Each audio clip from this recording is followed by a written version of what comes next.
Good morning to everyone. இன்னைக்கு நம்ம பார்க்க போற கொஸ்டின் வந்து ரெசல்யூஷன் இன் யூடி. ஸோ இதில் வந்து ஆன்சர் வந்து பார்த்தீங்கன்னா 4 ஆப்ஷன்ஸ் கொடுத்துருக்கோம். இதில் ability to detect the defects closer to each other, option C தான் வந்து கரெக்ட் ஆன்சர். இதுக்கான எக்ஸ்பிளனேஷன் நம்ம பார்ப்போம். இப்போ இதில் வந்து பார்த்தீங்கன்னா V1 பிளாக் வந்து பிளேஸ் பண்ணியிருக்காங்க. அந்த V1 பிளாக் மேலே ப்ரோப் இருக்குது, டிரான்ஸ்டியூசர் பிலோவில் வந்து பார்த்தீங்கன்னா 3 டிஃப்ரெண்ட் லொக்கேஷன்ஸில் இண்டிகேஷன்ஸ் இருக்குது, 85, 91 அண்ட் 100. இப்போ எங்களோட ப்ரோப்ல இந்த சிக்னல்ஸ் வந்து டிஃப்ரென்ஷியேட் பண்ண முடிஞ்சுது அப்படின்னம்னா எங்களுக்கு 85, 91, 100 அப்படின்னு டிஃப்ரெண்ட் லொக்கேஷன்ஸ்லையுமே எனக்கு சிக்னல் வந்துடும். இது வந்து குட் ரெசல்யூஷன். இப்போ சப்போஸ் என்னோட ப்ரோப்ல வந்து ரெசல்யூஷன் இல்லை அப்படின்னம்னா இந்த 3 சிக்னலும் டிஃப்ரென்ஷியேட் ஆகாது. So thank you friends.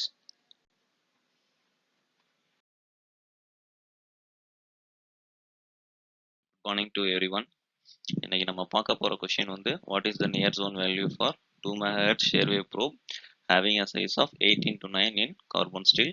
இதுக்கு நம்ம 4 ஆப்ஷன்ஸ் கொடுத்துருக்கோம். ஆப்ஷன் சி தான் வந்து கரெக்டான ஆன்சர். அது எப்படின்னு நம்ம இங்கே டிரைவ் பண்ணியிருக்கோம். ஸோ நியர் ஜோன் ஃபார்முலா வந்து d²f divided by 4 into velocity. இங்கே dனா diameter of the crystal, fனா frequency in hertz, vனா velocity in mm per second. So இதில் டயாமீட்டர் வந்து நம்ம இங்கே 18-9 அப்படிங்கிறத வந்து எப்படி டிரைவ் பண்ணோம்னா d = √a² + b² நம்ம டிரைவ் பண்ணல நமக்கு ஆன்சர் வந்து 12ன்னு வரும். இதை தான் நம்ம டயாமீட்டர் அப்படிங்கிற இடத்துல வேல்யூஸாக யூஸ் பண்ணிக்கணும். So d²f divided by 4 into velocity இந்த ஃபார்முலாவில் அப்ளை பண்ணல நமக்கு நியர் ஜோன் வேல்யூ வந்து 22.15 அப்படிங்கிறது தான் நமக்கு கரெக்டான answer. So thank you to everyone.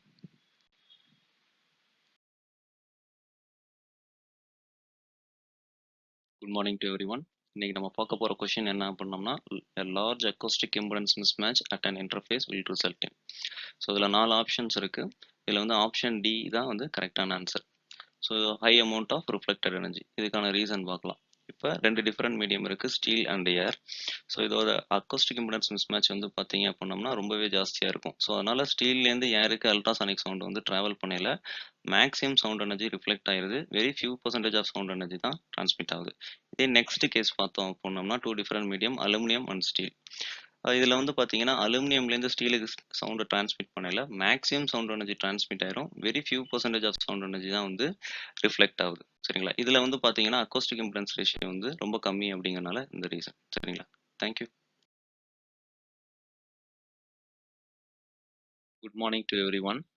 இன்னைக்கு நம்ம பார்க்க போகிற கொஷின் என்னன்னா the change in the direction of an ultrasonic beam when it passes from one material to another in which elasticity and density differ is called. இதுக்கான answer வந்து பார்த்தீங்கன்னா option A refraction. So இது எதுக்கு என்ன, இதுக்கான reason வந்து நம்ம இப்போ பார்க்கலாம். இப்போ 2 டிஃப்ரெண்ட் மெட்டீரியல் இருக்குது.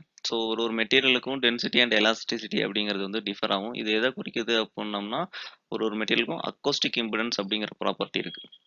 ஸோ இது மெட்டீரியல் டிஃபர் ஆகிறனால ஸோ இப்போ பாருங்கள் ஃபர்ஸ்ட் பர்பெக்ஸ் அண்ட் தென் ஸ்டீல். இப்போ ஃபர்ஸ்ட் மெட்டீரியலில் வந்து நம்ம இன்சிடென்ட் ஆங்கிள் வந்து கொடுக்குறோம்.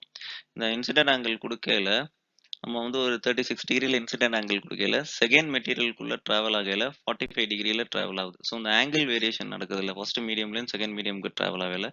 ஸோ இது பேர் தான் வந்து ரிஃப்ராக்ஷன் அப்படின்னு சொல்லுவாங்க. தேங்க்யூ.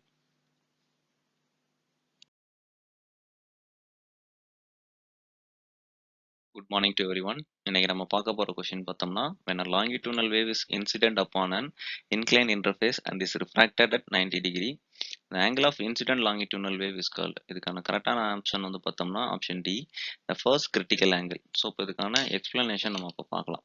ஸோ இப்போ 2 டிஃப்ரெண்ட் மெட்டீரியல் இருக்குது, பர்பெக்ஸ் அண்ட் ஸ்டீல். ஃபர்ஸ்ட் மெட்டீரியலில் நம்ம வந்து ஆங்கிள் ஆஃப் இன்சிடென்ட் வந்து 27 டிகிரி கொடுக்குறோம் அப்படின்னோம்னா செகண்ட் மெட்டீரியலுக்குள்ள லாங்கிடியூனல் வேவ் ட்ராவல் ஆகையில் பார்த்தீங்கன்னா 90 டிகிரி டு த சர்ஃபேஸ் வந்துடும். அப்போ ஷியர் வேவ் மட்டும் மெட்டீரியலுக்குள்ள ப்ரெசென்ட் ஆயிருக்கும். ஸோ இந்த பர்டிகுலர் பாயிண்ட்டை தான் வந்து ஃபர்ஸ்ட் கிரிட்டிக்கல் ஆங்கிள் அப்படின்னு சொல்றாங்க. தேங்க்யூ.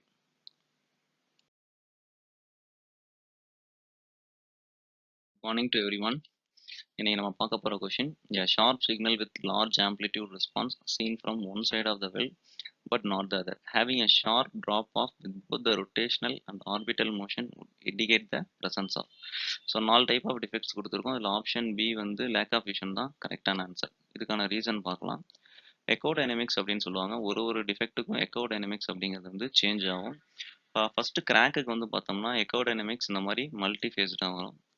நெக்ஸ்ட் ஸ்லாகுக்கு வந்து பார்த்தோம் அப்படின்னோம்னா ப்ரோபை டில் பண்ணையில் சிங்கிள் ஃபேஸ்லேருந்து ஃபேஸ் வந்து சேஞ்ச் ஆகும். பொராசிட்டிக்கும் மல்டிஃபேஸ்டாக தான் வரும். பட் ஆம்ப்ளிடியூடோட பெர்சன்டேஜ் வந்து கம்மியாக இருக்கும். அடுத்து லேக் ஆஃப் விஷனுக்கு வந்து பார்த்தோம் அப்படின்னோம்னா எக்கோ வந்து ஷார்ப்பாக சிங்கிள் ஃபேஸாக வந்துடும். ஸோ இது மாதிரி எக்கோ பேட்டர்ன் வச்சு நம்ம டிஃபெக்டோட கேரக்டரைசேஷனை ஐடென்டிஃபை பண்ணிட முடியும். Thank you. Good morning to everyone. இன்னைக்கு நம்ம பார்க்க போகிற question, what is the minimum light intensity required to perform type 2 penetrant testing as per ASME. So type 2 penetrant அப்படின்னு பார்த்தீங்கன்னா அது வந்து விசிபிள் பெனட்ரண்ட். விசிபிள் பெனட்ரண்ட் வந்து நார்மல் லைட்டில் தான் வந்து பர்ஃபார்ம் பண்ணுவாங்க. ஸோ அதுக்கான ஆன்சர் வந்து 1076 லக்ஸ் தான் அப்படிங்கிறது தான் வந்து கரெக்டான ஆன்சர். ஸோ இது வந்து பார்த்தீங்கன்னா ASME செக்ஷன் 5ல் ஆர்டிகல் 6ல் லேட்டஸ்ட் எடிஷனில் மென்ஷன் பண்ணியிருக்காங்க. தேங்க்யூ.